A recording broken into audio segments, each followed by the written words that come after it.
Welcome to the deep dive. Today we're getting straight to it, looking at a massive collision course, big tech's immense power meeting the old rules of finance. It's huge, yeah. We're talking about the future of, well, everything, financial credit, investing, insurance. It's not just about privacy anymore. Exactly. It's about whether a few massive tech companies could end up controlling most financial markets just because they hold all the user data. That's the core issue. And what we've found in our sources today gives a really good picture of how regulators are pushing back right now, specifically looking at financial data and those high-risk investments everyone talks about. Okay, so our mission here is to really dig into what regulators are actually doing. We've boiled it down to three key areas for you. Right. First, the pushback on how big tech handles all that financial data. Second, we see rules getting tighter around things like crypto, risky stuff. And third, Third is looking ahead what's coming down the pike for consumer protection and financial advice. Necessary changes, really. makes sense. Let's start with the big one then, data. Where's the power, and what are regulators doing to maybe loosen big tech's grip on our financial lives? Well, the sources clearly point to the European Union taking the first big swing here. They are actively pushing new restrictions, specifically targeting how these huge tech firms use financial data. Okay, but financial data versus, say, data used for ads. Why the specific focus from the EU? What makes financial data different in their eyes? Ah, because in finance, data isn't just for targeting ads, it's the absolute core asset. It's Yeah. used for deciding risk, for offering credit, basically for controlling the market. Hmm. Think about it. Traditional banks, they have bits and pieces of your info, often siloed, big tech.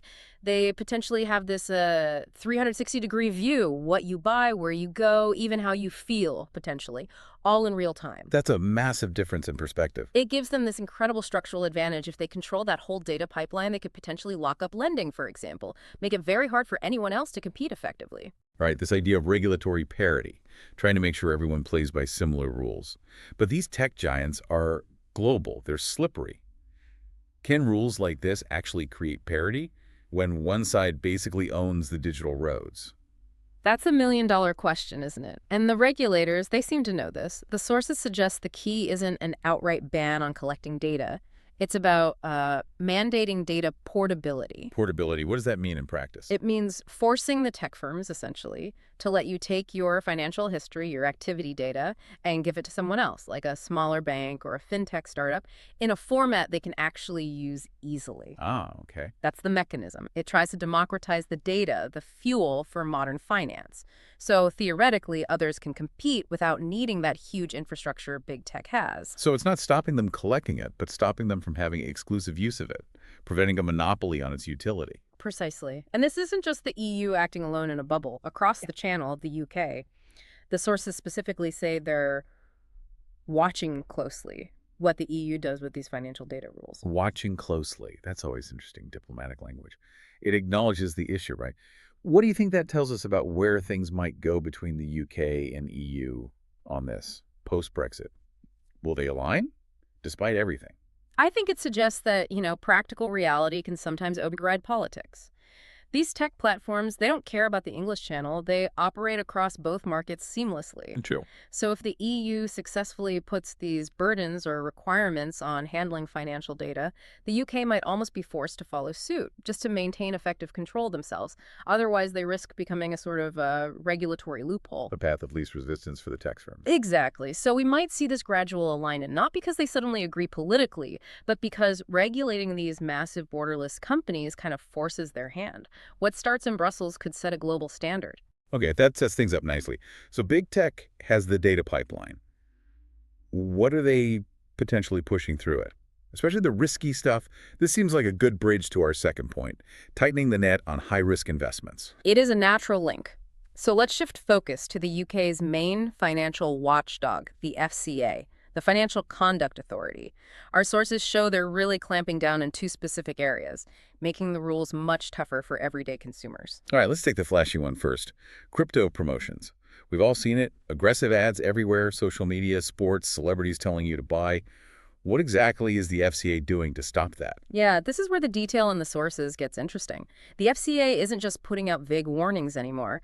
They're bringing in real structural changes to how crypto can be marketed. Like what? What kind of changes? Okay, first, they're banning pretty much all types of financial incentives to get you to invest right away. So no more sign up now, get £10 in Bitcoin, or referral bonuses tied to buying crypto immediately. Ah, taking away the immediate reward trigger. Exactly. Second, they're bringing in mandatory 24-hour cooling off periods for anyone investing for the first time. You get the risk warnings, then you have to wait a day. Takes the impulse out of it. Makes sense. Whoa. A pause for thought. And maybe the biggest thing, they're going after the marketing itself. Specifically, the kind that makes it look like a game, you know? Like those super slick apps that feel more like gambling than investing. So if an app makes buying crypto feel as easy and exciting as playing Candy Crush, the FCA wants to shut that user experience down. That's the idea. They want to introduce friction. Purposefully. If the product itself is complex and risky, getting into it shouldn't feel instant or purely emotional. They want platforms to force users to stop, read detailed warnings, and make a conscious, rational decision. And this isn't just about crypto, is it? The material said they're also tightening rules on high-risk investments more generally. Yes, and that's crucial. It shows they're thinking systemically.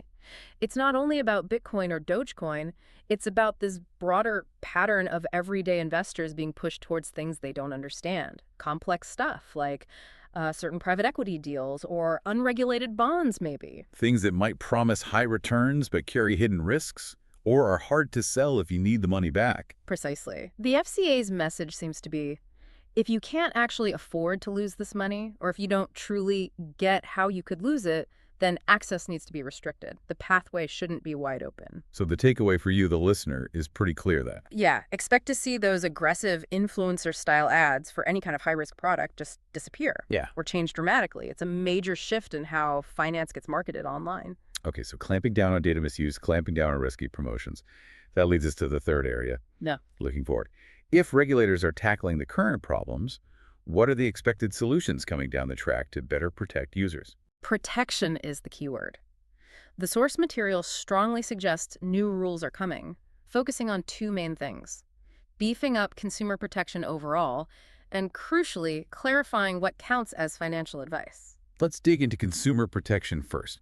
I imagine this is more than just adding another pop-up warning. Oh, absolutely. This goes way beyond just telling people this is risky. It's about regulating the actual design of the financial products and the apps or websites themselves. The focus is shifting towards ensuring fair outcomes, not just ticking a disclosure box. Okay, how does that work? Well, this is where things like tackling dark patterns come in. Dark patterns. We hear that term a lot. Can you give us a concrete example in a financial context? What does that look like? Sure. Think about signing up for something online alone, maybe a trading account. A dark pattern isn't just confusing wording, it's a design trick meant to push you into doing something. Like maybe the big bright green button says, agree and invest now, while the option to just read the full terms and conditions is tiny gray text hidden in a corner. Or using countdown timers to create fake pressure on an investment offer, only 5 minutes left at this price. That kind of thing. Sneaky design choices. Exactly. The new rules are expected to try and ban these manipulative designs, making sure that giving informed consent is the easy path and canceling or opting out is just as straightforward. Putting the responsibility on the platform's design choices. That feels significant. And connecting that to financial advice. That seems critical with AI and automated robo-advisors becoming so common. It really is. This blurring of lines is a huge potential problem. If some AI tool suggests you buy, say, stock X because it analyzed your spending, is that just helpful info or is it regulated advice? Right, where's the line? New rules are expected to draw a much sharper line. Basically, if that AI suggestion is linked to the platform getting a commission, or if the platform benefits financially if you follow the suggestion, boom, it likely crosses into regulated advice territory. And being regulated advice carries a lot more weight, doesn't it? Liability, suitability checks. Precisely. It means accountability. If a user gets pushed into a bad product based on dodgy data analysis or a biased algorithm, there needs to be recourse.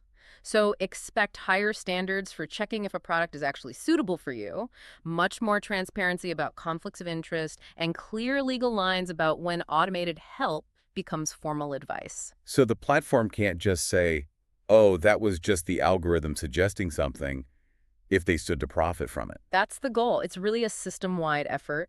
Regulate the data, regulate the product promotion, regulate the platform design, and regulate the advice given. Strip away those unregulated advantages big tech might have had. So what does this all mean for the average person using these services? Well, it probably means digital finance becomes safer, which is good, but also potentially a bit more clunky. Expect maybe less seamlessness, fewer instant approvals for risky things, more friction, and much clearer, possibly annoying warnings. Okay, let's quickly recap the main points from the sources. 3 big regulatory moves happening right now. Yep. First, the big focus on big tech's financial data. The EU is pushing data portability to challenge their dominance, and the UK is watching very, very closely. That's pillar one. Got it. Pillar 2. Pillar two is the UK's FCA getting tough on promotions, specifically banning those incentives and the gamified marketing for crypto and other high-risk stuff, trying to stop impulse buys. And pillar 3, looking ahead. That's strengthening the basic protections, expecting new rules against those manipulative dark patterns in design, and drawing really clear lines around automated guidance versus regulated financial advice with all the responsibility that brings. Okay, and knowing all this is important for you, the listener, because it explains the changes you're probably already starting to see. Why that investment app suddenly has more warnings, or why that crypto ad disappeared. It's these regulatory shifts in action. Definitely. But let's leave you with a final thought to chew on. If regulators do manage to significantly restrict how big tech uses financial data, making them act more like traditional regulated players, and at the same time, they take away their ability to aggressively market the most profitable, often riskiest products, how does that fundamentally change big tech's business model in finance? Do they back off because it's too much hassle, or do they just find new ways to dominate within the rules? A big question indeed. Something to think about. Thanks for joining us for this deep dive. See you next time.